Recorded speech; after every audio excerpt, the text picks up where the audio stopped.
लगी थी, लेकिन परमेश्वर कंट्रोल में रहे। हालेलुया। सो हो सकता है यदि परमेश्वर शैतान की बात मान लेते कि हाँ ठीक है, मैं इन पत्थरों को बोलता हूँ ये रोटी बन जाए क्योंकि मुझे भूख लगी है, तो वो परमेश्वर जो थे वो फ्री हो जाते, वो माफ हो जाते, प्रभु ही रहते। लेकिन क्या प्रभु यीशु मसीह दुनिया को बचाने का जो परमेश्वर ने असाइनमेंट दिया था, मारे जाना, गाड़े जाना, तीसरे दिन मुर्दों में से जी उठना, क्या फिर वो पॉसिबल होता? लेकिन प्रभु यीशु मसीह कहते हैं जिस तरह से मैंने अपनी बॉडी को प्रेयर्स में और फास्टिंग में ट्रेंड किया, जिस तरह से मैं शैतान के सामने से बचा, शैतान को भगाया, जिस रीति से मैं शैतान को हराया, शैतान की योजना को मैंने नाश किया। सो परमेश्वर कहता है कि यदि कलीसियां भी प्रेयर्स में रहें, फास्टिंग में अपनी बॉडी को ट्रेन करें, प्रेयर में अपनी बॉडी को ट्रेन करें, तो शैतान जिस पाप के साथ कलीसिया की लाइफ में आता है, वो व्यक्ति, वो बिलीवर उस पाप से बच सकता है यदि उसने अपनी बॉडी को ट्रेंड किया हुआ है। हालेलुया। सो उसके लिए हमें प्रेयर्स में रहना होगा हर रोज। आप जानते हैं कि प्रभु के दास के द्वारा जो है प्रार्थना महोत्सव शुरू किया गया है। पूरे वर्ष के लिए पूरा 1 साल प्रेयर्स होंगी। सो जो लोगों के लिए फॉरेन में है, विदेशों में है, पॉसिबल नहीं हर संडे प्रभु के घर में रोज आकर प्रेयर का उस प्रार्थना महोत्सव का हिस्सा बनना, सो आप अपने घरों में रोज अपनी प्रेयर की जो है क्वांटिटी आवर्स को इंक्रीज कर दें। डेली कंटिन्यूटी के साथ पूरा 1 वर्ष जो है आप इस विजन के साथ, हेड चर्च के साथ लगातार अपनी प्रेयर्स को बढ़ा दें। रोज प्रेयर करें, प्रार्थना करें, उपवास जितना पॉसिबल आप कर सकते उतना उपवास करें। प्रार्थना और उपवास के साथ अपनी बॉडी को ट्रेन करें ताकि किसी भी तरह का पाप, दुष्ट आत्मा आपकी लाइफ में ना लेकर आ सके, क्योंकि वचन कहता पाप की मजदूरी मौत है और किसी भी रीति से कोई भी जन इस मजदूरी को अपनी लाइफ से जो है वो खत्म नहीं कर सकता। पाप जो है लाइफ में से हमारी एज को कम करता है, और यदि कोई व्यक्ति पवित्रताई में अपने केसों को लड़े तो परमेश्वर कहता है किस रीति से उसकी सुनी ना जाएगी। तो क्यों ना हम पवित्रताई में रहकर, यदि हमें किसी भी तरह की, किसी व्यक्ति को कोई प्रॉब्लम है, यदि वो फेलियर में है, उसका कामकाज नहीं चल रहा, बेबी नहीं हो रहा, स्किन प्रॉब्लम है, हेडेक है, माइग्रेन है, किसी भी तरह की कोई भी आपकी प्रॉब्लम है, आपकी प्रेयर रिक्वेस्ट है जो अभी तक सुनी नहीं गई, तो क्यों ना हम पवित्रताई में रहकर अपने केस को लड़ें। वचन कहता है जब हिजकिया के पास परमेश्वर का वचन पहुंचा कि अब तेरी जो है आयु जो है वो खत्म होने वाली है, अब तू अपने घराने को सब तरह की सब चीजों की आज्ञा दे क्योंकि तू मरने पर है, तो लिखा है कि वो परमेश्वर के सामने घुटनों पर बैठ गया और पवित्रताई के साथ उसने अपने केस को लड़ा। उसने बोला कि हे परमेश्वर, मैंने ना तो किसी भी तरह की अन्य की उपासना की खुदावंद, केवल मैंने तेरी उपासना की, ना मैं तेरी प्रजा का किसी भी तरह से अन्याय किया। हे परमेश्वर, मैं दान दशमांश भी पूरा देता आया हूँ, मैं प्रेयर्स भी करता आया हूँ। परमेश्वर, मैंने तुझे छोड़ किसी और की कभी उपासना नहीं की। परमेश्वर, तेरे वचन पर चलता आया हूँ, मैंने किसी कोई गलत रीति से किसी के साथ कोई अन्याय नहीं किया। तो हे परमेश्वर, मैं मर नहीं सकता, मुझे मृत्यु नहीं, परमेश्वर मुझे जीवन चाहिए। पवित्रताई के साथ जैसे ही उसने अपने केस को लड़ा तो परमेश्वर ने उसकी 15 वर्ष, हम सभी जानते हैं, परमेश्वर ने उसकी आयु को बढ़ाया। हालेलुया। सो पवित्रताई एक ऐसा हमारी लाइफ में एक हथियार है, यदि हम इसे अपना लें, साथ में प्रेयर्स को, फास्टिंग को अपनी लाइफ में, बॉडी को ट्रेन करें, प्रार्थना और उपवास में पवित्रताई को अपनी हैबिट बना लें, तो पाप हमारी लाइफ में बिल्कुल ठहर नहीं सकता और उसके दुष्परिणाम जो है हमारी लाइफ में कोई असर नहीं करेंगे, बल्कि परमेश्वर हमें हमेशा के लिए ब्लेस करेगा और ऊंचा ही उठाएगा। हालेलुया। प्रभु यीशु मसीह ने अपनी बॉडी को ट्रेन किया था प्रार्थना उपवास में, पवित्रताई में, और लिखा है कि जब प्रभु यीशु मसीह जो दुष्ट आत्मा ग्रसित लोग होते थे उन्हें बचाने के लिए, उन्हें छुड़ाने के लिए उनके पास जाते थे, तो दुष्ट आत्मा ग्रसित लोग परमेश्वर प्रभु यीशु मसीह के पांव को पकड़कर कहते थे, हे परम प्रधान परमेश्वर के पुत्र, तेरा हमसे क्या काम।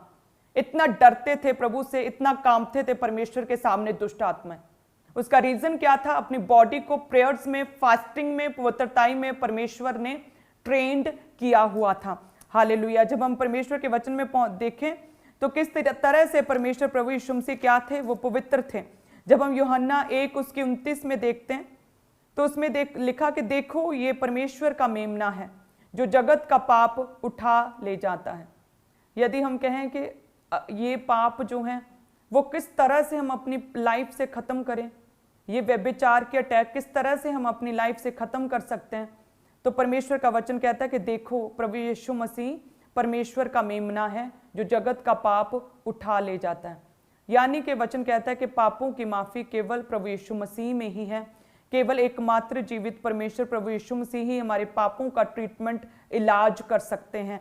हालेलुया। आगे लिखा है, जब हम पढ़ते हैं 1 यूहन्ना 3 और उसके 5 में लिखा, और तुम जानते हो कि वह इसलिए प्रकट हुआ कि पापों को हर ले जाए और उसके स्वभाव में, उसके नेचर में पाप नहीं है।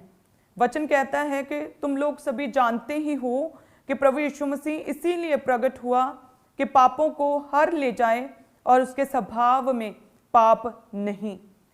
आगे हम देखते हैं प्रभु यीशु मसीह के विषय में 1 यूहन्ना 1 उसके 7 में लिखा, और इसके पुत्र यीशु का लहू जो है हमें सब पापों से शुद्ध करता है।